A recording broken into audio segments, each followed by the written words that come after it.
ನೋಡ್ತಾ ಇದ್ರ BBC news ಬೀಟ್ಗೆ ಸ್ವಾಗತ. ನಾನು ಸ್ವಾಗತ್. ಮೊದಲಿಗೆ ಹೆಡ್ಲೈನ್ಸ್. ಬೇಲೂರು ತಾಲೂಕಿನ ಅರಕವಳ್ಳಿ ಗ್ರಾಮದಲ್ಲಿ 13 ಕಾಡಾನೆಗಳ ದಾಳಿ, 22 ಗುಂಟೆ ಬೆಳೆ ನಾಶ, ಅರಣ್ಯ ಇಲಾಖೆ ವಿರುದ್ಧ ರೈತರ ಆಕ್ರೋಶ. ಬಿಡದಿ ಬಿಕ್ಕಟ್ಟು, ರೈತರ ಸಮ್ಮುಖದಲ್ಲಿ ಚರ್ಚೆಗೆ ನಾನು ಸಿದ್ಧ, ಕೇಂದ್ರ ಸಚಿವ ಎಚ್ ಡಿ ಕುಮಾರಸ್ವಾಮಿ ಸವಾಲ್. ಮನೆ ಕೆಲಸ ಮಾಡಿಯೂ ಪತ್ನಿಯಿಂದ ಕಿರುಕುಳ, ಲೈವ್ ವಿಡಿಯೋ ಮಾಡಿ ಉದ್ಯಮಿ ಆತ್ಮಹತ್ಯೆ, ಹರಿಯಾಣದ ಫರೀದಾಬಾದ್ನ ಬಲ್ಲಿಬಾಗಡದಲ್ಲಿ ಘಟನೆ.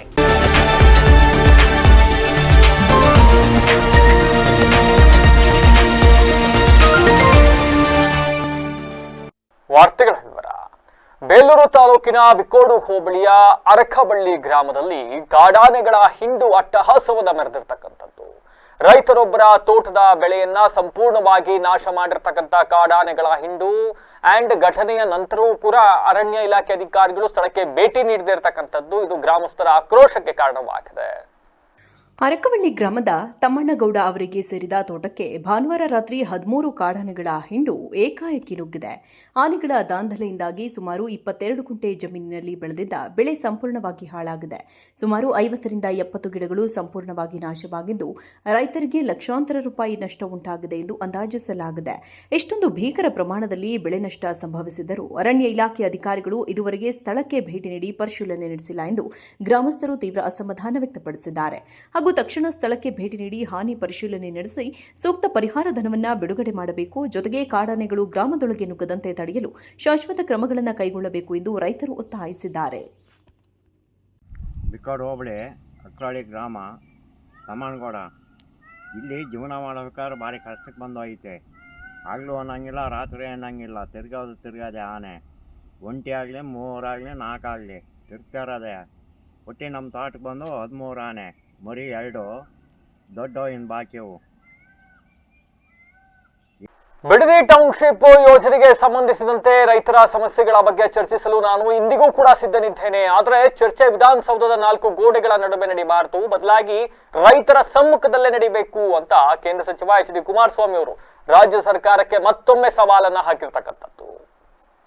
ಜೆಪಿ ಭವನದಲ್ಲಿ ನಡೆದ ಸುದ್ದಿಗೋಷ್ಠಿಯಲ್ಲಿ ಮಾತನಾಡಿದ ಅವರು, ಬಿಡದಿ ರೈತರ ಕಷ್ಟಗಳ ಬಗ್ಗೆ ಮುಖ್ಯಮಂತ್ರಿಗಳಿಗೆ ಪತ್ರ ಬರೆದಿದ್ದೆ, ಆದರೆ ಈವರೆಗೆ ಉತ್ತರ ಬಂದಿಲ್ಲ. ರೈತರ ನಡುವೆ ಕೂತು ಚರ್ಚಿಸೋಣ ಬನ್ನಿ ಎಂದರು. ಅವರು ಬಂದಿಲ್ಲ. ಈಗಲೂ ರೈತರ ಎದುರೇ ಚರ್ಚಿಸಲು ನಾನು ಸಿದ್ಧ. ರೈತರ ಹಿತಕ್ಕಿಂತ ರಿಯಲ್ ಎಸ್ಟೇಟ್ ವ್ಯವಹಾರದಲ್ಲಿ ಸರ್ಕಾರಕ್ಕೆ ಹೆಚ್ಚು ಆಸಕ್ತಿ ಇದೆ. ಭೂಮಿ ಕಳೆದುಕೊಳ್ಳುತ್ತಿರುವ ರೈತರನ್ನ ಹೊರಗಿಟ್ಟು ಸಭೆ ನಡೆಸುವುದರಿಂದ ಯಾವುದೇ ಪ್ರಯೋಜನವಿಲ್ಲ. 475 ದಿನಗಳಿಂದ ರೈತರು ಹೋರಾಟ ನಡೆಸುತ್ತಿದ್ದಾರೆ. ಯೋಜನೆ ಹೆಸರಿನಲ್ಲಿ ಸಾವಿರಾರು ಕೋಟಿ ಲೂಟಿ ಮಾಡಲು ಸರ್ಕಾರ ಹೊರಟಿದೆ. ರೈತರ ಹಿತ ಕಾಯಲು ಜೆಡಿಎಸ್ ಕಾನೂನು ಹೋರಾಟವನ್ನು ಮುಂದುವರೆಸಲಿದೆ ಎಂದು ಸ್ಪಷ್ಟಪಡಿಸಿದರು. ನಿರಂತರವಾಗಿ ಆ ಭಾಗದ ಹೆಣ್ಣು ಮಕ್ಕಳು, ಯುವಕರು ದೊಡ್ಡ ಮಟ್ಟದ ಹೋರಾಟ ಏನು ನಡೆಸ್ತಾ ಇದ್ದಾರೆ. ಇದು ಅಂತಿಮವಾಗಿ ನ್ಯಾಯಾಲಯದಲ್ಲೇ ತೀರ್ಮಾನಗಳಾಗಬೇಕಾಗ್ತದೆ. ಯಾಕಂದರೆ ಈ ಸರ್ಕಾರ ಆ ಭಾಗದ ಜನರ ಭಾವನೆಗಳ ಜೊತೆ ಚೆಲ್ಲಾಟ ಆಡ್ತಿದ್ದಾರೆ. ಅವರಲ್ಲಿ ಏನೋ ಒಂದು ಪ್ರತಿಷ್ಠೆ ಇಟ್ಕೊಂಡು ಹೊರಟಿದ್ದಾರೆ. ಪ್ರತಿಷ್ಠೆ ಅನ್ನೋದಕ್ಕಿಂತ ಹೆಚ್ಚಾಗಿ ಅಲ್ಲಿ ಸಾವಿರಾರು ಕೋಟಿಯ ಅಕ್ರಮಗಳು ಈಗಾಗಲೇ ಅದಕ್ಕೆ ಬಾಗಿಲೇನು ತೆಗೆದು ಮಾಡಿದ್ದಾರೆ. ಅವರಿಗೆ ಟೌನ್ಶಿಪ್ಗಿಂತ ಹೆಚ್ಚಾಗಿ ಆ ಟೌನ್ಶಿಪ್ನ ಹೆಸರಿನಲ್ಲಿ ಯಾವ ರೀತಿ ಹಣ ಸಂಗ್ರಹಿಸ್ಬೋದು ಅಂತಕ್ಕಂಥದ್ದು ಅವರಿಗಿರ್ತಕ್ಕಂಥ ಆಲೋಚನೆಗಳು. ಅದರಿಂದ ನಾಡಿನಲ್ಲಿ ಹಲವಾರು ರೀತಿಯ ಪ್ರತಿಭಟನೆಗಳು ಹಲವಾರು ಭಾಗದಿಂದ ಬಂದು ಅವರಿಗೆ ಬೆಂಬಲ ಕೊಟ್ಟಂಥದ್ದು, ರೈತ ಮುಖಂಡರುಗಳು ಬಂದು ಬೆಂಬಲ ಕೊಟ್ಟಿರ್ತಕ್ಕಂಥದ್ದು, ಪಕ್ಷಗಳು ಬೆಂಬಲ ಕೊಟ್ಟಿರ್ತಕ್ಕಂಥದ್ದು, ವಿರೋಧ ಪಕ್ಷಗಳು. ಇದೆಲ್ಲದರ ಮಧ್ಯೆಯೂ ಯಾವುದೇ ಕಾರಣಕ್ಕೂ ನಾವು ನಿಲ್ಲಿಸೋದಿಲ್ಲ ಅಂತಕ್ಕಂಥ ಒಂದು ಉದ್ದಟತನ ಏನಿದೆ. ಅಂತಿಮವಾಗಿ ಈ ವಿಷಯಗಳು ನ್ಯಾಯಾಲಯದಲ್ಲಿ ಕೆಲವು ತೀರ್ಮಾನಗಳನ್ನು ನ್ಯಾಯ ದೊರಕಿಸಲಿಕ್ಕೆ ಮನೆ ಕೆಲಸಗಳನ್ನ ಮಾಡಿ ಕೊಟ್ಟರು ಕೂಡ ಪತ್ನಿ ಮತ್ತೆ ಅತ್ತೆ ಮಾನಸಿಕ ಹಿಂಸೆಯನ್ನ ನೀಡ್ತಾ ಇದ್ದಾರೆ ಅಂತ ಆರೋಪಿಸಿ 28 ವರ್ಷದ ಉದ್ಯಮಿಯೊಬ್ಬರು ಇನ್ಸ್ಟಾಗ್ರಾಮ್ನಲ್ಲಿ ಲೈವ್ ವಿಡಿಯೋವನ್ನ ಮಾಡಿ ಆತ್ಮಹತ್ಯೆಗೆ ಶರಣಾಗಿರ್ತಕ್ಕಂಥ ಘಟನೆ ಹರಿಯಾಣದ ಫರೀದಾಬಾದ್ನ ಬಲ್ಲಬಾಗಡದಲ್ಲಿ ನಡೆದಿದೆ. ಮೃತರನ್ನ ಸೆಕ್ಟರ್ 3ರ ಹೌಸಿಂಗ್ ಬೋರ್ಡ್ ನಿವಾಸಿ ರಾಹುಲ್ ಎಂದು ಗುರುತಿಸಲಾಗಿದ್ದು, ಅವರು 4 ತಿಂಗಳ ಹಿಂದಷ್ಟೇ ಸೆಕ್ಟರ್ 3ರಲ್ಲಿ ಬಟ್ಟೆಯ ಅಂಗಡಿಯನ್ನ ಪ್ರಾರಂಭಿಸಿದರು. ಭಾನುವಾರ ಬೆಳಗ್ಗೆ ತಮ್ಮ ತಾಯಿಯನ್ನ ಭೇಟಿ ಮಾಡಿ ಮನೆಗೆ ಮರಳಿದ್ದ ರಾಹುಲ್ ಕೆಲವೇ ಕ್ಷಣಗಳಲ್ಲಿ ತಮ್ಮ ಬಟ್ಟೆ ಅಂಗಡಿಯೊಳಗೆ ನೇಣು ಬಿಗಿದುಕೊಂಡು ಆತ್ಮಹತ್ಯೆ ಮಾಡಿಕೊಂಡಿದ್ದಾರೆ. ಆತ್ಮಹತ್ಯೆಗೂ ಮುನ್ನ ಇನ್ಸ್ಟಾಗ್ರಾಂನಲ್ಲಿ ವಿಡಿಯೋ ಬಿಡುಗಡೆ ಮಾಡಿರುವ ರಾಹುಲ್, ನಾನು ಮನೆಯನ್ನ ಸ್ವಚ್ಛಗೊಳಿಸುತ್ತೇನೆ, ಪಾತ್ರೆಗಳನ್ನು ತೊಳೆಯುತ್ತೇನೆ, ಆದರೂ ನನ್ನ ಪತ್ನಿ ಹೊಡೆಯುತ್ತಾಳೆ. ತಮ್ಮ ಪತ್ನಿ ಮತ್ತು ಅತ್ತೆ ಇಬ್ಬರೂ ಸೇರಿ ತಮಗೆ ತೀವ್ರವಾದ ಮಾನಸಿಕ ಹಿಂಸೆ ನೀಡುತ್ತಿದ್ದಾರೆ ಎಂದು ಗಂಭೀರ ಆರೋಪಗಳನ್ನು ಮಾಡಿದ್ದಾರೆ. ಮಾಹಿತಿ ತಿಳಿದ ಕೂಡಲೇ ಸ್ಥಳಕ್ಕೆ ಧಾವಿಸಿದ ಬಲ್ಲಡ ಪೊಲೀಸರು ಶವವನ್ನು ಮರಣೋತ್ತರ ಪರೀಕ್ಷೆಗಾಗಿ ಬೇಕೆ ಸಿವಿಲ್ ಆಸ್ಪತ್ರೆಗೆ ಕಳುಹಿಸಿದ್ದಾರೆ. ಉದ್ಯಮಿ ಆತ್ಮಹತ್ಯೆಗೂ ಮುನ್ನ ಮಾಡಿರುವ ವಿಡಿಯೋದಲ್ಲಿನ ಆರೋಪಗಳನ್ನು ಪರಿಗಣನೆಗೆ ತೆಗೆದುಕೊಂಡಿದ್ದು, ಈ ಸಂಬಂಧ ಪ್ರಕರಣ ಪೊಲೀಸರು ದಾಖಲಿಸಿಕೊಂಡು ಸಮಗ್ರ ತನಿಖೆ ನಡೆಸುತ್ತಿದ್ದಾರೆ. ಬೇಲೂರು ತಾಲೂಕಿನ ಅರೆಹಳ್ಳಿ ಹೋಬಳಿ ವ್ಯಾಪ್ತಿಯ ಸುರುಕೋಡ್ ಗ್ರಾಮದಲ್ಲಿ 2 ಕಾಡಾನೆಗಳ ನಡುವೆ ನಡೆದ ಭೀಕರ ಕಾದಾಟದಿಂದ ಕೃಷಿಕರ ತೋಟಗಳು ಸಂಪೂರ್ಣವಾಗಿ ಹಾನಿಗೊಳಗಾಗಿದ್ದಾವೆ.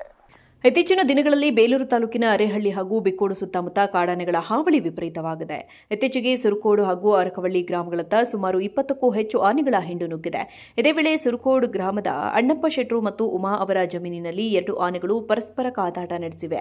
ಈ ವೇಳೆ ಸುಮಾರು 300 ಕಾಫಿ ಗಿಡಗಳು ಮತ್ತು 150 ಅಡಿಕೆ ಗಿಡಗಳು ಸಂಪೂರ್ಣವಾಗಿ ನಾಶವಾಗಿವೆ. ನೀರಾವರಿಗಾಗಿ ಅಳವಡಿಸಿದ ಬೋರ್ವೆಲ್, ಮೋಟಾರ್, ಪಂಪ್ಸೆಟ್ ಕಳಚಿ ಬಿದ್ದಿದ್ದು, ತೋಟದ ಗೇಟ್ ಸಹ ಜಖಂಗೊಂಡಿದೆ. ಗ್ರಾಮದಲ್ಲಿ ಕಾಡಾನೆಗಳ ಹಾವಳಿ ನಿರಂತರವಾಗಿ ನಡೆಯುತ್ತಿದ್ದು, ಇದರಿಂದ ರೈತರು ಆತಂಕದ ಜೀವನ ನಡೆಸುವಂತಾಗಿದೆ. ಅರಣ್ಯ ಇಲಾಖೆ ಅಧಿಕಾರಿಗಳು ಕೂಡಲೇ ಸ್ಥಳಕ್ಕೆ ಭೇಟಿ ನೀಡಿ ನಷ್ಟದ ಬಗ್ಗೆ ಕೂಲಂಕುಷ ಪರಿಶೀಲನೆ ನಡೆಸಬೇಕು. ನಷ್ಟಕ್ಕೊಳಗಾದ ರೈತರಿಗೆ ಸೂಕ್ತ ಪರಿಹಾರ ನೀಡಿ ಕಾಡಾನೆಗಳ ಹಾವಳಿಯನ್ನು ತಡೆಯಲು ಸರ್ಕಾರ ಶಾಶ್ವತ ಕ್ರಮಗಳನ್ನು ಕೈಗೊಳ್ಳಬೇಕು ಎಂದು ಗ್ರಾಮಸ್ಥರು ಒತ್ತಾಯಿಸಿದ್ದಾರೆ. ನಾಳೆಯಿಂದ ನಡೀತಕ್ಕಂಥ ಎಸ್ಐಆರ್ ಪ್ರಕ್ರಿಯೆಗೆ ಸಂಬಂಧಿಸಿದಂತೆ ಆಯೋಗಕ್ಕೆ ಹಲವು ಆಕ್ಷೇಪಣೆಗಳನ್ನ ಸಲ್ಲಿಸಲಾಗಿದೆ. ಮತದಾರರ ಪಟ್ಟಿಯಿಂದ ಜನರನ್ನ ಹೊರಗಿಡುವ ಹಿಂದಿನ ತರ್ಕವೇನು ಎಂಬುದಕ್ಕೆ ಆಯೋಗ ಇನ್ನೂ ಕೂಡ ಉತ್ತರವನ್ನ ನೀಡಿಲ್ಲ ಅಂತ ಗೃಹ ಸಚಿವ ಪ್ರಿಯಾಂಕ್ ಖರ್ಗೆ ತಿಳಿಸಿದ್ದಾರೆ. ಸುದ್ದಿಗೋಷ್ಠಿಯಲ್ಲಿ ಮಾತನಾಡಿದ ಅವರು, ನಾವು ಎಸ್ಐಆರ್ ಮಾಡಬೇಡಿ ಎಂದು ಹೇಳುತ್ತಿಲ್ಲ, ಆದರೆ ಪಾರದರ್ಶಕವಾಗಿರಲಿ ಮತ್ತು ಉತ್ತಮ ಮತದಾರರ ಪಟ್ಟಿಯನ್ನು ನೀಡಲಿ. ಕೇವಲ ಸ್ಪೆಲ್ಲಿಂಗ್ ತಪ್ಪಾಗಿದೆ ಎಂಬ ಕಾರಣಕ್ಕೆ ಜನರ ಮತದಾನದ ಹಕ್ಕನ್ನು ಕಿತ್ತುಕೊಳ್ಳುವುದು ಸರಿಯಲ್ಲ. ಗೊಂದಲಗಳಿದ್ದರೆ ಟ್ರಿಬ್ಯುನಲ್ನಲ್ಲಿ ಪ್ರಶ್ನಿಸಲು ಅವಕಾಶ ನೀಡಬೇಕು ಎಂದು ಆಗ್ರಹಿಸಿದರು. ಇದೇ ವೇಳೆ ಬಿಡದಿ ಟೌನ್ಶಿಪ್ ಯೋಜನೆಗಾಗಿ ಭೂಮಿ ವಶಪಡಿಸಿಕೊಳ್ಳುತ್ತಿರುವ ವಿಚಾರಕ್ಕೆ ಸಂಬಂಧಿಸಿದಂತೆ ಪ್ರತಿಕ್ರಿಯಿಸಿದ ಸಚಿವರು, ಭೂಸ್ವಾಧೀನ ಕಾಯ್ದೆ ಬಹಳ ಸ್ಪಷ್ಟವಾಗಿದೆ. ಯಾರನ್ನು ಒತ್ತಾಯಪೂರ್ವಕವಾಗಿ ಭೂಮಿ ಮಾರಾಟ ಮಾಡುವಂತೆ ಮಾಡಲು ಸಾಧ್ಯವಿಲ್ಲ. ರೈತರು ಸ್ವಇಚ್ಛೆಯಿಂದ ಒಪ್ಪಿದರೆ ಮಾತ್ರ ಅದನ್ನು ಪರಿಗಣಿಸಲಾಗುವುದು. ದೇವನಹಳ್ಳಿ ಮತ್ತು ಚನ್ನರಾಯಪಟ್ಟಣದ ಮಾದರಿಯಲ್ಲೇ ರೈತರ ಹಿತದೃಷ್ಟಿಯಿಂದ ಸೂಕ್ತ ತೀರ್ಮಾನ ತೆಗೆದುಕೊಳ್ಳಲಾಗುವುದು ಎಂದು ಸ್ಪಷ್ಟಪಡಿಸಿದ್ದಾರೆ. ನಾವು ಇಲ್ಲಿ ಕರ್ನಾಟಕ ಸಿಇಒಗೂ ಕೂಡ ಕೊಟ್ಟಿದ್ದೀವಿ, ಆದರೆ ಅಲ್ಲೂ ಕೂಡ ಯಾವುದೇ ರೀತಿಯಾದಂಥ ಉತ್ತರ ಸಿಕ್ಕಿಲ್ಲ. ನಾವು SIR ಮಾಡಬೇಡಿ ಅಂತ ಹೇಳ್ತಾ ಇಲ್ಲ. Voter roll revision is compulsory and it is the right of the election commission. ಆಮೇಲೆ ಅದಕ್ಕಿಂತ ಮುಖ್ಯವಾಗಿ ಒಂದು ಉತ್ತಮವಾದಂಥ ಮತ್ತು ಹೈಜೀನಿಕ್ ವೋಟರ್ ಲಿಸ್ಟ್ ಕೊಡೋದು ಅವ್ರ ಜವಾಬ್ದಾರಿ. ಆದರೆ ತಮಿಳ್ನಾಡು ಇರ್ಬೋದು, ಕೇರಳ ಇರ್ಬೋದು, ವೆಸ್ಟ್ ಬೆಂಗಾಲಲ್ಲಿ ಇರ್ಬೋದು, ಯಾವ ರೀತಿ SIR ನಡೆದಿದೆ ಅಂದರೆ ಬಡವರಿಗೆ ಅವರ ಹಕ್ಕಿಂದ ವಂಚನೆ ಮಾಡುವಂಥ ರೀತಿಯಲ್ಲಿ ನಡೆದಿದೆ. ಸೊ ಆದ್ದರಿಂದ ನೀವು SIR ಪ್ರಾರಂಭ ಮಾಡೋದಕ್ಕಿಂತ ಮುಂಚೆ ನಮ್ಮ ಪ್ರಶ್ನೆಗಳಿಗೆ ಉತ್ತರ ಕೊಡಿ ಅಂತ ಕೇಳಿರೋದು. ಆದರೆ ಇನ್ನೂ ಯಾವುದೂ ಉತ್ತರ ಬಂದಿಲ್ಲ. ಇವತ್ತು ನೋಡೋಣ ಏನು ಮಾಡ್ಬೋದು ಅಂತ ಮಾನ್ಯ ಮುಖ್ಯಮಂತ್ರಿಗಳಿಗೆ ಕೇಳಿ ನಾವು ಮುಂದಿನ ಕ್ರಮವನ್ನು ನಾವು ತಗೋತೀವಿ. ನೋಡಿ, ಪಕ್ಷಕ್ಕಿಂತ ಫಸ್ಟು ನಾವು ಜಾಗೃತಿ ಅಭಿಯಾನವನ್ನು ನಡೆಸಬೇಕು, ಅದನ್ನು ನಾವು ಮಾಡ್ತಾ ಇದ್ದೀವಿ. ಆದರೆ ಕಾನೂನಾತ್ಮಕವಾಗೂ ಕೂಡ ಇದನ್ನು ನಾವು ಪರಿಗಣಿಸಬೇಕಾಗ್ತದೆ. ಇವತ್ತು ಯಾವುದೋ ಒಂದು ಆರ್ಟಿಫಿಷಿಯಲ್ ಇಂಟೆಲಿಜೆನ್ಸ್ ಸಾಫ್ಟ್ವೇರ್ ಯೂಸ್ ಮಾಡಿಬಿಟ್ಟು ನೀವು ಎಲ್ಲರಿಗೂ ಹೊರಗಿಡ್ತೀರಾ ಅಂದರೆ ಅದನ್ನು ಆಡಿಟ್ ಮಾಡಿದವ್ರು ಯಾರು, ಅದು ಹೇಗೆ ಕೆಲಸ ಮಾಡುತ್ತೆ ಅಂತ ಯಾರಿಗೂ ಗೊತ್ತಿಲ್ಲ. ಈಗ ನೀವೇ ಯೋಚನೆ ಮಾಡಿ, ಸುಮಾರು 89 ಲಕ್ಷ ಜನ ಮತದಾರರ ಪಟ್ಟಿಯಿಂದ ಕೈ ಬಿಡ್ತಾರೆ. ಅವರಿಗೆ ಟ್ರಿಬ್ಯುನಲಲ್ಲಿ ಹೋಗಿ ಅವರಿಗೆ ಕೇಳೋಕ್ಕೂ ಅವಕಾಶ ಇರಲಿಲ್ಲ. ಒಬ್ಬ supreme court judge, retired supreme court judge ಯಾರು ಟ್ರಿಬ್ಯುನಲ್ನಲ್ಲಿ ಇರ್ತಾರೆ, ಅವ್ರು ರಾಜೀನಾಮೆ ಕೊಟ್ಬಿಡ್ತಾರೆ. ಇದು ಮಾಡ್ಲಿಕ್ಕೆ ಆಗೋದಿಲ್ಲ, 4 ವರ್ಷ ಬೇಕು ಆಗುತ್ತೆ ಇಂಥ ಈ ಪ್ರಕ್ರಿಯೆ ಮುಗಿಸ್ಲಿಕ್ಕಂತ ರಾಜೀನಾಮೆ ಕೊಡ್ತಾರೆ. ಸೊ ಹೀಗಾಗಿ ಇಷ್ಟೊಂದು ಗೊಂದಲ ಇದ್ದಾಗ ನಮ್ಮ ಮನವಿ ಏನಿದೆ ಅಂದರೆ, ಎಲ್ಲ ಗೊಂದಲಗಳಿಗೆ ಏನೇನು ಪ್ರಶ್ನೆಗಳನ್ನು ನಾವು ಕೇಳಿದ್ದೇವೆ ಅದಕ್ಕೆ ಉತ್ತರ ಕೊಟ್ಬಿಟ್ಟು ನೀವು ಮಾಡಿ, ರಿವಿಷನ್ ಮಾಡಿ ಅಂತ ಅಷ್ಟೇ ಹೇಳ್ತಾ ಇರೋದು ನಾವು. ಸರ್, ಈಗ ಸಿಎಗಳ ಜೊತೆಲಿ ಸಭೆ ಮಾಡಿದಾಗ ಸರ್ ಗೌರ್ಮೆಂಟ್ ಇಂದ ಒಂದು ರಿಪೋರ್ಟ್ ಕೊಟ್ಟಿದ್ದಾರೆ. ಭೂ ತ್ಯಾಜ್ಯಗಳಿಗೆ, ಭೂ ವ್ಯಾಜ್ಯಗಳಿಗೆ ಸಂಬಂಧಪಟ್ಟಂತೆ ಕಾನೂನು ಮತ್ತೆ ಸುವ್ಯವಸ್ಥೆ ಗಲಾಟೆ ಜಾಸ್ತಿ ಆಗ್ತಿರ್ತ ಥ್ರೂಔಟ್. ಯಾವುದಕ್ಕೆ ಸರಿ ಅರ್ಥ ಆಗಿಲ್ಲ. ಭೂಮಿ ವಶಪಡಿಸ್ಕೊಂಡಂತ ಸಂದರ್ಭದಲ್ಲಿ ಆಗ್ತಿರಂತ ಹೋರಾಟಗಳಿಂದ ಕಾನೂನು ಸುವ್ಯವಸ್ಥೆಗೆ ಸಮಸ್ಯೆ ಆಗ್ತಿದೆ ಅಂತ ಸಿಎಂ ಅವರೇ. ನೋಡಿ, ಲ್ಯಾಂಡ್ ಅಕ್ವಿಸಿಷನ್ ಲಾ ಬಹಳ ಕ್ಲಿಯರ್ ಆಗಿದೆ. ಯಾರು ಒತ್ತಾಯಪೂರ್ವಕವಾಗಿ ಜಬರ್ದಸ್ತಿ ಮಾಡಿ ಲ್ಯಾಂಡ್ ತೊಗೊಳಕ್ಕಾಗೋದಿಲ್ಲ. ರೈತರದು ಎಲ್ಲೆಲ್ಲಿ ಅವರು ಸ್ವಪ್ರೇರಣೆಯಿಂದ ಕೊಡ್ತಾರೆ, ಸ್ವ ಇಚ್ಛೆಯಿಂದ ಕೊಡ್ತಾರೆ, ಅದನ್ನು ಮಾತ್ರ ನಾವು ಭೂಮಿ ವಶಕ್ಕೆ ತೊಗೋಬೋದು. ಯಾರಿಗೆ ಕೊಡೋಕ್ಕೆ ಇಷ್ಟ ಇಲ್ಲ 95% ಆಗಿದ್ದರೆ then we can acquire the rest also ಅಂತ ಆ್ಯಕ್ಟಲ್ಲಿ ಇದೆ. ಈಗ ಉದಾಹರಣೆ ನೀವು ಚನ್ನರಾಯಪಟ್ಟಣದಲ್ಲಿ ದೇವನಹಳ್ಳಿನಲ್ಲಿ ನಾವು ಮಾಡಿಲ್ವಾ? ಬೆಂಗಳೂರು ನಗರದಲ್ಲಿ ಸಾರ್ವಜನಿಕರಿಗೆ ತೊಂದರೆ ಆಗ್ತಾ ಇರತಕ್ಕಂತ ಪಾದಚಾರಿ ಮಾರ್ಗಗಳ ಒತ್ತುವರಿಯನ್ನ ತೆರವುಗೊಳಿಸಲು ಇದೀಗ ಬಿಬಿಎಂಪಿ ಸಜ್ಜಾಗಿದೆ. ಜುಲೈ 2ರಿಂದ ವಿಶೇಷ ಕಾರ್ಯಾಚರಣೆ ನಡೆಸಲಾಗುವುದು ಅಂತ ಬಿಬಿಎಂಪಿ ಆಯುಕ್ತರು ತಿಳಿಸಿದ್ದಾರೆ. ಈ ಕುರಿತು ಸುದ್ದಿಗಾರರೊಂದಿಗೆ ಮಾತನಾಡಿದ ಅವರು, ಸುಪ್ರೀಂ ಕೋರ್ಟ್ ಆದೇಶದ ಅನ್ವಯ ನಗರದಲ್ಲಿ ಪಾದಚಾರಿಗಳ ಓಡಾಟಕ್ಕೆ ಸುಗಮ ಮಾರ್ಗ ಕಲ್ಪಿಸಲು ಈ ಕಾರ್ಯಾಚರಣೆ ಅನಿವಾರ್ಯವಾಗಿದೆ. ಒತ್ತುವರಿದಾರರೇ ಸ್ವಯಂ ಪ್ರೇರಿತರಾಗಿ ಅಕ್ರಮ ನಿರ್ಮಾಣಗಳನ್ನು ತೆರವುಗೊಳಿಸಿಕೊಂಡರೆ ಅವರಿಗೆ ಮತ್ತು ಇಲಾಖೆಗೆ ಸಹಕಾರಿಯಾಗುತ್ತದೆ. ಇಲ್ಲದಿದ್ದಲ್ಲಿ ಸಾರ್ವಜನಿಕರ ಹಿತದೃಷ್ಟಿಯಿಂದ ಬಿಬಿಎಂಪಿಯೇ ಕಾರ್ಯಾಚರಣೆ ನಡೆಸಲಿದೆ. ಒತ್ತುವರಿ ತೆರವುಗೊಳಿಸುವ ಮುನ್ನ ನೋಟಿಸ್ ನೀಡಬೇಕೆ ಅಥವಾ ತೆರವು ಕಾರ್ಯಾಚರಣೆಯ ಜೊತೆಗೆ ದಂಡವನ್ನು ವಿಧಿಸಬೇಕೆ ಎಂಬ ವಿಷಯಗಳ ಬಗ್ಗೆ ಸರ್ಕಾರಿ ಸಚಿವರೊಂದಿಗೆ ಚರ್ಚಿಸಿ ಅಂತಿಮ ನಿರ್ಧಾರ ಕೈಗೊಳ್ಳಲಾಗುವುದು. ಪಾದಚಾರಿ ಮಾರ್ಗಗಳ ಒತ್ತುವರಿಯಷ್ಟೇ ಅಲ್ಲದೆ ರಸ್ತೆ ಬದಿಗಳಲ್ಲಿ ನಡೆಯುತ್ತಿರುವ ಅಕ್ರಮ ವಾಹನ ನಿಲುಗಡೆಗೂ ಕಡಿವಾಣ ಹಾಕಲಾಗುವುದು ಎಂದು ಆಯುಕ್ತರು ಎಚ್ಚರಿಸಿದ್ದಾರೆ. ಅವರೀಗ ನೋಟಿಫಿಕೇಶನ್ ಮತ್ತು ಇದು ನೋಟಿಸ್ ಕೊಡಬೇಕಾ, ಜನರಿಗೆ ತಿಳಿಸ್ಕೊಳ್ಬೇಕಾ ಅಂತ ಹೇಳಿ, ಯಾಕಂದರೆ ಸುಪ್ರೀಂ ಕೋರ್ಟ್ ನಿರ್ದೇಶನ ಭಾಳ ಕ್ಲಿಯರ್ ಇದೆ. ಅದರ ಆಧಾರದ ಮೇಲೆ ವಾಕಬಿಲಿಟಿ ಇಂಪಾರ್ಟೆಂಟ್ ಇದೆ. ಜನರಿಗೆ ಪೆಡೆಸ್ಟ್ರಿಯನ್ಸಿಗೆ ಎಲ್ಲೆಲ್ಲಿ ಅನುಕೂಲ ಆಗ್ತದೆ ಅದನ್ನು ಐಡೆಂಟಿಫಿಕೇಶನ್ ಮಾಡಿ ಹಂತವಾಗಿ ಮಾಡಲಿಕ್ಕೆ ನಿರ್ದೇಶನ ಕೊಡಲಾಗಿದೆ. ಒತ್ತುವರಿ ಮಾಡಿಲ್ಲ ಅಂದರೆ ಒತ್ತುವರಿ ಮಾಡಿ ಅದ್ರ ಜೊತೆ ದಂಡ ಹಾಕಬೇಕು ಮತ್ತು ಟೋಯಿಂಗ್ ಮಾಡಬೇಕು ಅಂತ ಇದೆ. ಖಂಡಿತ ಎಲ್ಲ ಜನರು ಫುಟ್ಪಾತ್ ಅಬ್ಸರ್ವ್ ಮಾಡಬಾರ್ದು. ಗಾಡಿಗಳು, ಸ್ಕೂಟರ್ಗಳು, ವೆಂಡಿಂಗ್ ಕಾರ್ಟ್ ಏನಾದರೂ ಫುಟ್ಪಾತ್ನಲ್ಲಿ ಇಟ್ಟಿದ್ರೆ ಅದನ್ನು ಏನು ಕಾನೂನಿದೆ ನಿರ್ದಾಕ್ಷಿಣ್ಯವಾಗಿ ಕಾನೂನು ಪ್ರಕಾರ ತಗೊಂಡೋಗಲಿಕ್ಕೆ ಇರ್ತದೆ. ನಾಡಿನ ಪ್ರಸಿದ್ಧ ಶಕ್ತಿಪೀಠವಾದ ಕೊಲ್ಲೂರು ಶ್ರೀ ಮೂಕಾಂಬಿಕಾ ದೇವಸ್ಥಾನಕ್ಕೆ ರಾಜ್ಯದ ಉಪಮುಖ್ಯಮಂತ್ರಿ ಡಾಕ್ಟರ್ ಜಿ ಪರಮೇಶ್ವರ್ ಅವರು ಇಂದು ಭೇಟಿಯನ್ನು ನೀಡಿ ವಿಶೇಷ ಪೂಜೆಯನ್ನು ಸಲ್ಲಿಸಿ ದೇವರ ದರ್ಶನವನ್ನು ಪಡೆದಿದ್ದಾರೆ. ದೇವಸ್ಥಾನದ ಭೇಟಿಯ ನಂತರ ದೇವಸ್ಥಾನದ ಭಕ್ತಾದಿಗಳ ವಸತಿ ಗೃಹ ಮತ್ತು ಅನ್ನದಾಸೋಹ ಕೇಂದ್ರಗಳನ್ನು ಪರಿಶೀಲಿಸಿದ ಅವರು ಅಲ್ಲಿನ ವ್ಯವಸ್ಥೆಗಳ ಬಗ್ಗೆ ಮಾಹಿತಿ ಪಡೆದು ನಂತರ ಸುದ್ದಿಗಾರರೊಂದಿಗೆ ಮಾತನಾಡಿದ ಅವರು, ದೇವಸ್ಥಾನಕ್ಕೆ ಆಗಮಿಸುವ ಭಕ್ತಾದಿಗಳಿಗೆ ಸುಗಮ ದರ್ಶನ, ವಾಹನ ನಿಲುಗಡೆ ಹಾಗೂ ವಸತಿ ಸೌಕರ್ಯಗಳನ್ನು ಕಲ್ಪಿಸಲು ಸರ್ಕಾರ ಬದ್ಧವಾಗಿದೆ. ಭಕ್ತರಿಗೆ ಅಗತ್ಯವಿರುವ ಎಲ್ಲಾ ಮೂಲಭೂತ ಸೌಕರ್ಯಗಳನ್ನು ಕಲ್ಪಿಸುವ ಉದ್ದೇಶದಿಂದ ವಿಶೇಷ ಮಾಸ್ಟರ್ ಪ್ಲಾನ್ ಅನ್ನು ಸಿದ್ಧಪಡಿಸಲಾಗಿದ್ದು ಶೀಘ್ರವೇ ಇದನ್ನು ಕಾರ್ಯಗೊಳಿಸಲಾಗುವುದು ಎಂದರಲ್ಲದೆ ರಾಜ್ಯದ ಮುಜರಾಯಿ ಇಲಾಖೆಯ ಆಯುಕ್ತರಿಗೆ ಹಾಗೂ ಆಯಾ ಜಿಲ್ಲೆಗಳ ಜಿಲ್ಲಾಧಿಕಾರಿಗಳಿಗೆ ದೇವಸ್ಥಾನಗಳ ಒತ್ತುವರಿಯಾಗಿರುವ ಆಸ್ತಿಗಳನ್ನು ತೆರವುಗೊಳಿಸುವಂತೆ ಈಗಾಗಲೇ ಸ್ಪಷ್ಟ ಸೂಚನೆ ನೀಡಲಾಗಿದೆ. ಅತಿಕ್ರಮಣವಾಗಿರುವ ದೇವಸ್ಥಾನದ ಭೂಮಿಯನ್ನು ವಶಕ್ಕೆ ಪಡೆಯಲು ಕಾನೂನುಬದ್ಧವಾಗಿ ಸೂಕ್ತ ಕ್ರಮ ಕೈಗೊಳ್ಳಲಾಗುವುದು ಎಂದು ಭರವಸೆ ನೀಡಿದ್ದಾರೆ. ಇಲ್ಲಿ ನಮ್ಮ ಯಾತ್ರಿಗಳಿಗೆ ಏನು ಫೆಸಿಲಿಟೀಸ್ ಎಲ್ಲ ಮಾಡಿದ್ದಾರೆ ಅದನ್ನು ಒಂದು ರಿವ್ಯೂ ಮಾಡಿದ್ದಾರೆ. ಹೊಸದಾಗಿ ಬ್ಲಾಕ್ ಮಾಡಬೇಕು ಅಂತ ಮಾಸ್ಟರ್ ಪ್ಲ್ಯಾನ್ ಮಾಡ್ತೇವೆ. ಒಂದು ಬರ್ತಕ್ಕಂಥ ಭಕ್ತಾದಿಗಳಿಗೆ ದರ್ಶನದಿಂದ ಹಿಡಿದು ಅವರ ಅಕಾಮಿಡೇಷನ್ವರೆಗೆ ಯಾವ ರೀತಿ ಇರಬೇಕು ಅಂತೇಳಿ ಒಂದು ಮಾಸ್ಟರ್ ಪ್ಲ್ಯಾನ್ ಮಾಡಬೇಕು ಅಂತೇಳಿ ಉದ್ದೇಶ ಇದೆ. ಅದು ಟ್ರಸ್ಟು ನಮ್ಮ ಟ್ರಸ್ಟೀಸ್ ಇದ್ದಾರೆ, ಅವರು ಜೊತೆಯಲ್ಲಿ ಮತ್ತು ಸರ್ಕಾರದಿಂದ ಯಾವ ರೀತಿ ಮಾಡಬೇಕು ಇದು ಪಾರ್ಕಿಂಗ್. ಕೆಂಪೇಗೌಡ ಜಯಂತಿಯ ಸಂದರ್ಭದಲ್ಲಿ ನಡೆದ ಗಲಾಟೆಗೆ ಪ್ರಚೋದನೆ ನೀಡಿರುವವರ ಮೇಲೆ ಕ್ರಮ ಕೈಗೊಳ್ಳಬೇಕು ಅಂತ ಬಿಜೆಪಿ ನಾಯಕರು ಮಾಡಿರ್ತಕ್ಕಂಥ ಆರೋಪಕ್ಕೆ ಪ್ರತಿಕ್ರಿಯಿಸಿದ ಗೃಹ ಸಚಿವ ಪ್ರಿಯಾಂಕ್ ಖರ್ಗೆ, ಸುಮ್ಮನೆ ಎಲ್ಲೆಲ್ಲೋ ಮಾತನಾಡುವ ಬದಲು ಬಂದು ದೂರು ಕೊಡಿ, ಸಾಕ್ಷ್ಯಾಧಾರಗಳಿದ್ರೆ ಕೂಡಲೇ ಬಂಧಿಸ್ತೀವಿ ಅಂತ ತಿರುಗೇಟನ ನೀಡಿದ್ದಾರೆ. ಸುದ್ದಿಗೋಷ್ಠಿಯಲ್ಲಿ ಮಾತನಾಡಿದ ಅವರು, ಯಾರೇ ಆಗಿರಲಿ ಕಾನೂನು ಉಲ್ಲಂಘನೆ ಮಾಡಿದ್ದರೆ ದೂರು ದಾಖಲಿಸಿ ಎಫ್ಐಆರ್ ದಾಖಲಾದ ತಕ್ಷಣ ಕಾನೂನು ರೀತಿಯಲ್ಲಿ ಕ್ರಮ ಕೈಗೊಳ್ಳಲಾಗುವುದು. ನಾವು ಯಾವುದೇ ಮುಲಾಜಿಲ್ಲದೆ ಕಾರ್ಯನಿರ್ವಹಿಸುತ್ತೇವೆ ಎಂದರಲ್ಲದೆ ಇತ್ತೀಚೆಗೆ ನಗರದಲ್ಲಿ ನಡೆದ ಮಹಿಳೆಯರ ಕೊಲೆ ಪ್ರಕರಣಗಳ ಕುರಿತು ಉತ್ತರಿಸಿದ ಸಚಿವರು, ಕಳೆದ 2 ವಾರಗಳಲ್ಲಿ ನಡೆದಿರುವ ಕೊಲೆಗಳು ಕೌಟುಂಬಿಕ ಕಲಹಗಳಿಂದಾಗಿ ಸಂಭವಿಸಿವೆ. ಹಂತಕರು ಸಂತ್ರಸ್ತರಿಗೆ ಪರಿಚಿತರೇ ಆಗಿದ್ದಾರೆ. ಇಂತಹ ವೈಯಕ್ತಿಕ ಮತ್ತು ಕೌಟುಂಬಿಕ ಮಟ್ಟದ ಅಪರಾಧಗಳನ್ನು ಪತ್ತೆ ಹಚ್ಚುವುದು ಪೊಲೀಸರಿಗೆ ಸವಾಲಿನ ಕೆಲಸ. ಇವು ಕಾನೂನು ಸುವ್ಯವಸ್ಥೆಯ ವೈಫಲ್ಯವಲ್ಲ. ಇಂತಹ ಘಟನೆಗಳನ್ನು ತಡೆಯಲು ಸಮಾಜದಲ್ಲಿ ಜಾಗೃತಿ ಮೂಡಿಸುವ ಅಗತ್ಯವಿದೆ. ನಮ್ಮ ಇಲಾಖೆ ಅತ್ಯುತ್ತಮವಾಗಿ ಕಾರ್ಯನಿರ್ವಹಿಸುತ್ತಿದೆ ಎಂದಿದ್ದಾರೆ. ನೋಡಿ ಅಪ್ಪ, ಯಾರ ಮನೆ ಬಾಗಿಲಿಗೆ ಹೋಗಿದ್ದು, ಯಾರ ಮನೆ ಬಾಗಿಲಿಂದ ಹೊರಗೆ ಬಂದಿದ್ದು ಎಲ್ಲ ಗೊತ್ತಿದೆ ಅಲ್ಲ. ಸರ್ಕಾರ ಯಾಕೆ ಬಿತ್ತು ಅಂತ ಗೊತ್ತಿಲ್ವಾ ನಮಗೆ? ಸರಿಯಾಗಿ ಈಗ ಅವಾಗ ಆಗಬೇಕಾದಾಗ ಎಲ್ಲ ಸಿದ್ಧಾಂತ ತತ್ವ ಒಂದೇ ಅಂತ ಹೇಳಿದ್ರು. ಇದೇ ಮಾಜಿ ಮುಖ್ಯಮಂತ್ರಿಗಳು, ಕೇಂದ್ರ ಸಚಿವರು ಒಂದು ದೊಡ್ಡ ಆರ್ಟಿಕಲೇ ಬರ್ತಿದ್ರಲ್ಲ RSS ವಿರುದ್ಧ. ಎಂಥ ವಿಷಜಂತು ಅಂತ ಬರ್ತಿದ್ರ ಇಲ್ಲ ಆರ್ಟಿಕಲ್ಲು. ಅವಾಗ ನಮ್ಮದು ಅವ್ರದ್ದು ಸಿದ್ಧಾಂತ ತತ್ವ ಒಂದೇ ಇತ್ತು. ಈಗೇನೋ ಬೇರೆದಾಗಿದೆ, ಈಗೇನೋ ಅರಿವಾಗಿದೆ ಅಂತ ಅವ್ರು ಹೇಳ್ತಾ ಇದ್ದಾರೆ. ಈಗ ಮೇಲೆ ಇದ್ದಾರೆ. ಯಾರು ಮನೆ ಬಾಗಿಲಿಗೆ ಬಂದಿದ್ರು, ಏನೇನಾಯಿತು ನನಗೂ ಗೊತ್ತಿದೆ. ಆ ಸೂಕ್ಷ್ಮ ವಿಚಾರಗಳೆಲ್ಲ ಮೀಡಿಯಾನಲ್ಲಿ ಇವಾಗೆಲ್ಲ ಚರ್ಚೆ ಮಾಡಬೇಕಾಗಿದ್ದು. ಈಗ ಅವ್ರ ವರ್ಷನ್ ಏನೇ ಇವತ್ತಿಲ್ಲ ನಾಳೆ ಅವ್ರ ಆಟೋಬಯೋಗ್ರಫಿ ಬರೀತಾರಲ್ಲ, ಅಲ್ಲಿ ಬರ್ಕೊಳ್ಳಿ. ನಮ್ದು ಬರಿಬೇಕಾದ್ರೆ ನಾವು ಬರ್ಕೊಂತೀವಿ ಸರ್. ಇದ್ರದ್ದು ಕಲ್ಯಾಣ ಕರ್ನಾಟಕ ವಿಪಕ್ಷ ನಾಯಕರು ಈಗ ಸಾಮಾಜಿಕ ಜಾಲತಾಣ ಬರ್ದಾಕಿರೋದು 18,000 ಶಾಲೆಗಳು ದುಸ್ಥಿತಿಗೆ ತಲುಪಿದಾವೆ, ಕೆಲಸ ಝೀರೋ, ವಿವಾದ ಹೀರೋ ಅಂತ ಪದ ಮೆನ್ಷನ್ ಮಾಡಿದ್ದಾರೆ ಸರ್. ನೋಡಿ ಇವರೇ, ವಿರೋಧ ಪಕ್ಷದವ್ರ ಹತ್ರ ನಾವು ಕಲ್ಯಾಣ ಕರ್ನಾಟಕ ಅಭಿವೃದ್ಧಿ ಬಗ್ಗೆ ಕಲಿಯೋದು ಏನೂ ಇಲ್ಲ. ಇದೇ BJP ಅವರು ಆರ್ಟಿಕಲ್ 371 ತಿರಸ್ಕಾರ ಮಾಡಿದ್ರು. ಇವ್ರ ಹತ್ರ ಕಲಿಯೋದೇನಿಲ್ಲ. ಮತ್ತು ಇವರಿದ್ದಾಗ ಎಷ್ಟು ಕೊಟ್ಟರು? ಇವರಿದ್ದಾಗ 371J ಅಪ್ರೂವ್ ಮಾಡಿಲ್ಲ.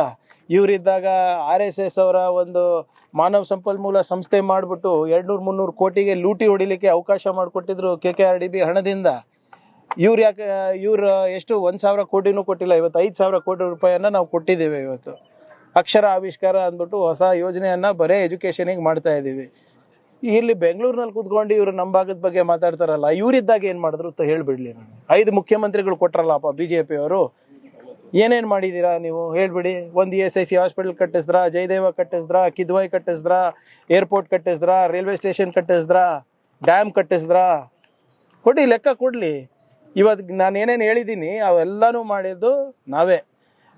ನಾವು ಕಟ್ಸಿರೋ ಏರ್ಪೋರ್ಟಲ್ಲೇ ಇಳಿತಾರೆ, ನಾವು ಕಟ್ಸಿರೋ ರೋಡ್ ಮೇಲೆ ಓಡಾಡ್ತಾರೆ, ನಾವು ಕಟ್ಸಿರೋ ಹಾಸ್ಪಿಟ್ಲಿಗೆ ಅಡ್ಮಿಟ್ ಆಗ್ತಾರೆ. ಮತ್ತೆ ಏನು ಮಾಡಿದ್ದಾರೆ ಅಂತ ನಮಗೆ ಕೇಳ್ತಾರೆ.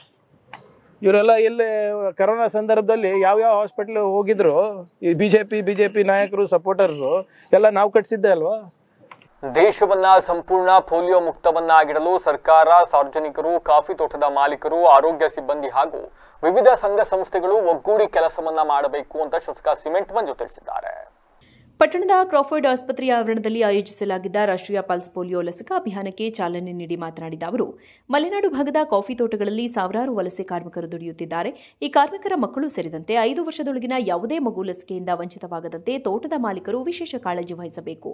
ಗ್ರಾಮೀಣ ಪ್ರದೇಶಗಳಲ್ಲಿ 3 ದಿನ ಹಾಗೂ ನಗರ ಪ್ರದೇಶಗಳಲ್ಲಿ 4 ದಿನಗಳ ಕಾಲ ವಿಶೇಷ ಅಭಿಯಾನ ನಡೆಯಲಿದೆ. ಜನನದಿಂದ 5 ವರ್ಷದೊಳಗಿನ ಪ್ರತಿಯೊಂದು ಮಗುವಿಗೂ ಪೋಲಿಯೋ ಹನಿ ಹಾಕಿಸಬೇಕು ಎಂದರಲ್ಲದೆ ಆರೋಗ್ಯ ಇಲಾಖೆ ಸಿಬ್ಬಂದಿ, ಆಶಾ ಮತ್ತು ಅಂಗನವಾಡಿ ಕಾರ್ಯಕರ್ತೆಯರು ಮನೆಗೆ ಭೇಟಿ ನೀಡುತ್ತಿದ್ದು ಅವರಿಗೆ ಸಾರ್ವಜನಿಕರು ಸಂಪೂರ್ಣ ಸಹಕಾರ ನೀಡಬೇಕು ಎಂದಿದ್ದಾರೆ. ಕಾರ್ಯಕ್ರಮದಲ್ಲಿ ಭಾಗವಹಿಸಿದ ರೋಟರಿ ಕ್ಲಬ್ ಅಧ್ಯಕ್ಷ ಚಂದ್ರಶೇಖರ್ ಮಾತನಾಡಿ, ವಿಶ್ವವನ್ನು ಪೋಲಿಯೋ ಮುಕ್ತಗೊಳಿಸುವ ದಿಸೆಯಲ್ಲಿ ರೋಟರಿ ಸಂಸ್ಥೆ ಹಲವು ದಶಕಗಳಿಂದ ನಿರಂತರವಾಗಿ ಶ್ರಮಿಸುತ್ತಿದೆ. ಸರ್ಕಾರದ ಲಸಿಕಾ ಅಭಿಯಾನಗಳಿಗೆ ರೋಟರಿ ಸಂಸ್ಥೆ ನಿರಂತರ ಬೆಂಬಲ ನೀಡುತ್ತಾ ಬಂದಿದೆ ಎಂದು ತಿಳಿಸಿದರು. ಕಾರ್ಯಕ್ರಮದಲ್ಲಿ ಆರೋಗ್ಯ ಇಲಾಖೆ ಅಧಿಕಾರಿಗಳು, ವೈದ್ಯರು, ರೋಟರಿ ಕ್ಲಬ್ನ ಪದಾಧಿಕಾರಿಗಳು, ಆಶಾ ಮತ್ತು ಅಂಗನವಾಡಿ ಕಾರ್ಯಕರ್ತೆಯರು ಹಾಗೂ ಸಾರ್ವಜನಿಕರು ಉಪಸ್ಥಿತರಿದ್ದರು. 2026ನೇ ಸಾಲಿನ ಪಲ್ಸ್ ಪೋಲಿಯೋ ದಿನವನ್ನು ಇಂದು ಕ್ರಾಫರ್ಡ್ ಆಸ್ಪತ್ರೆಯಲ್ಲಿ ಮಕ್ಕಳಿಗೆ 2 ತೊಟ್ಟು ಪಲ್ಸ್ ಪೋಲಿಯೋ ಹಾಕೋದ್ರ ಮುಖಾಂತರ ಉದ್ಘಾಟನೆಯನ್ನು ಮಾಡಿದ್ದೀವಿ. ಇವತ್ತು ನಿಜವಾಗ್ಲೂ ಕೂಡ ಯಾರು ಈ ಒಂದು ಪಲ್ಸ್ ಪೋಲಿಯೋವನ್ನು ಕಂಡುಹಿಡಿದಿದ್ದಾರೆ ಅಂಥವ್ರಿಗೆ ನಿಜವಾಗ್ಲೂ ಕೂಡ ಧನ್ಯವಾದವನ್ನು ಈ ಸಂದರ್ಭದಲ್ಲಿ ನಾವು ಹೇಳಬೇಕಾಗುತ್ತೆ. ಯಾಕೆಂತ ಹೇಳಿದರೆ ಇವತ್ತು ಇತ್ತೀಚಿನ ದಿನಗಳಲ್ಲಿ ಭಾರತ ಒಂದು ಪೋಲಿಯೋ ಮುಕ್ತ ದೇಶವಾಗ್ತಾ ಇರ್ತಕ್ಕಂಥದ್ದನ್ನು ನೋಡಿದರೆ ನಿಜವಾಗ್ಲೂ ಕೂಡ ಸಂತೋಷ ಆಗುತ್ತೆ. ಯಾಕೆಂದರೆ ಎಷ್ಟೋ ಮಕ್ಕಳು ಪೋಲಿಯೋ ಆಗಿ ತನ್ನ ಜೀವನವನ್ನು ಅಂಗವೈಫಲ್ಯದಿಂದ ಕೂಡಿರ್ತಕ್ಕಂಥದ್ದು ನಾವು ನೋಡಿದ್ದೀವಿ. ಪ್ರತಿ ಮಕ್ಕಳಿಗೂ ಕೂಡ 5 ವರ್ಷದ ಒಳಗಿನ ಪ್ರತಿ ಮಕ್ಕಳಿಗೂ ಕೂಡ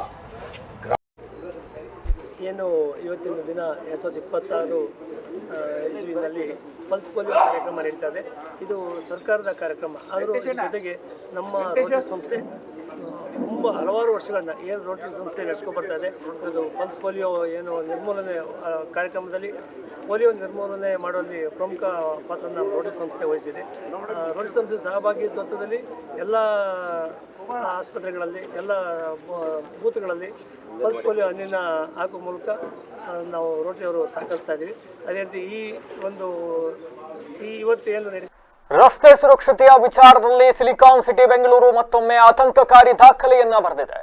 ಕೇಂದ್ರ ರಸ್ತೆ ಸಾರಿಗೆ ಮತ್ತು ಹೆದ್ದಾರಿ ಸಚಿವಾಲಯ 2024ರ ವರದಿಯ ಪ್ರಕಾರ ದೇಶದ ಪ್ರಮುಖ ನಗರಗಳ ಪೈಕಿ ಅತಿ ವೇಗದ ಚಾಲನೆ ಮತ್ತು ನೇರ ರಸ್ತೆಗಳಲ್ಲಿ ಸಂಭವಿಸುವ ಅಪಘಾತಗಳಲ್ಲಿ ಬೆಂಗಳೂರು ಇದೀಗ ದೇಶದಲ್ಲೇ ಮೊದಲ ಸ್ಥಾನದಲ್ಲಿದೆ.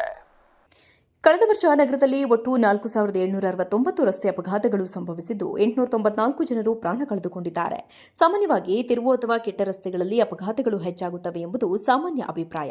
ಆದರೆ ಬೆಂಗಳೂರಿನಲ್ಲಿ ಸುಸ್ಥಿತಿಯಲ್ಲಿರುವ ನೇರ ರಸ್ತೆಗಳಲ್ಲಿ ಅತಿ ಹೆಚ್ಚು ಅಪಘಾತಗಳು ವರದಿಯಾಗಿವೆ. ಅತಿ ವೇಗದ ಚಾಲನೆಯ ಅಪಘಾತಗಳ ಪಟ್ಟಿಯಲ್ಲಿ ಬೆಂಗಳೂರು ಮೊದಲ ಸ್ಥಾನದಲ್ಲಿದೆ. ವರ್ಷದಲ್ಲಿ 4290 ಅಪಘಾತಗಳು ಅತಿ ವೇಗದಿಂದಲೇ ಸಂಭವಿಸಿದ್ದು 776 ಜೀವಗಳನ್ನು ಬಲಿ ಪಡೆದಿದೆ.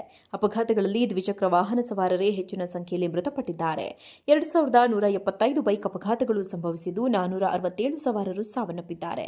ಪಾದಚಾರಿಗಳ ಸಾವಿನ ಸಂಖ್ಯೆಯೂ ಹೆಚ್ಚಿದ್ದು 241 ಮಂದಿ ಮೃತಪಟ್ಟಿದ್ದಾರೆ. ಈಗ ಮತ್ತೊಮ್ಮೆ ಹೆಡ್ಲೈನ್ಸ್. ಬೇಲೂರು ತಾಲೂಕಿನ ಅರಕವಳ್ಳಿ ಗ್ರಾಮದಲ್ಲಿ 13 ಕಾಡಾನೆಗಳ ದಾಳಿ, 22 ಗುಂಟೆ ಬೆಳೆ ನಾಶ, ಅರಣ್ಯ ಇಲಾಖೆ ವಿರುದ್ಧ ರೈತರ ಆಕ್ರೋಶ. ಬಿಡದಿ ಬಿಕ್ಕಟ್ಟು, ರೈತರ ಸಮ್ಮುಖದಲ್ಲಿ ಚರ್ಚೆಗೆ ನಾನು ಸಿದ್ಧ, ಕೇಂದ್ರ ಸಚಿವ ಎಚ್ ಡಿ ಕುಮಾರಸ್ವಾಮಿ ಸವಾಲ್. ಮನೆ ಕೆಲಸ ಮಾಡಿಯೂ ಪತ್ನಿಯಿಂದ ಕಿರುಕುಳ, ಲೈವ್ ವಿಡಿಯೋ ಮಾಡಿ ಉದ್ಯಮಿ ಆತ್ಮಹತ್ಯೆ, ಹರಿಯಾಣದ ಫರೀದಾಬಾದ್ನ ಬಲ್ಲಿಬಾಗಡದಲ್ಲಿ ಘಟನೆ. ಇದಾಗಿ ಹೊತ್ತಿನ ವಿಶೇಷ. ನಿರಂತರ ಸುದ್ದಿಗಾಗಿ ನೋಡ್ತಾ ಇರಿ BBC ಟಿವಿ, ಸತ್ಯದ ಕಡೆ ನಮ್ಮ ನಡೆ.